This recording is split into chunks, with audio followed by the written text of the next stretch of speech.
Juggernaut, USA, generator skid plate for the Promaster. Hey, it's Matt at Juggernaut USA. Alright, let's go over how to install the skid plate for the generator for the Winnebago Solis and other vans that have the similar mount. So here it is.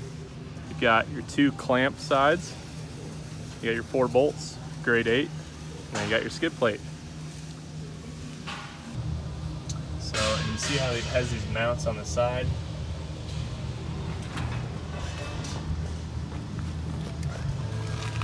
Over there, that's essentially what we're clamping to, is those flat little arm mounts come out. So to get started, I like to put it on a jack or something I can roll underneath just to help get it in position. You can also just use another person, or you can probably do it by yourself. It's not crazy heavy. And then you got these mounts fixed side in, and there's 6 holes. So you just want to go in this one and this one. And if for some reason you got something in the way, you can kind of switch the holes to make sure. And then you have the bolts. You got bolt, washer, and then a nylock. And you want the little nylock or nylon ring up there so it holds the bolt. All right, so now let's push it underneath and we'll get it up on there. Other side, got this clamp on too.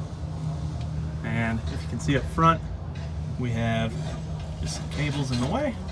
So we'll slide it back basically until the notch is right against that part of the generator bracket. And this is the front of the vehicle that way. So we got it on there. Now we just need to tighten up those bolts. All right, so now we got it on. You can kind of line it up and see that it's even along this edge. And then I'll show you how to tighten it. So you got your 9/16, something to hold it. Another 9/16 deep socket. Just tighten away.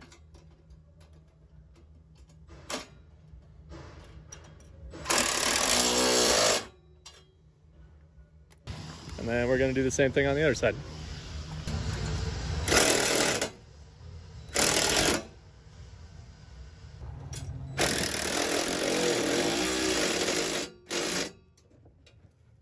So now the skid plate's installed. We got bolts tightened on both sides.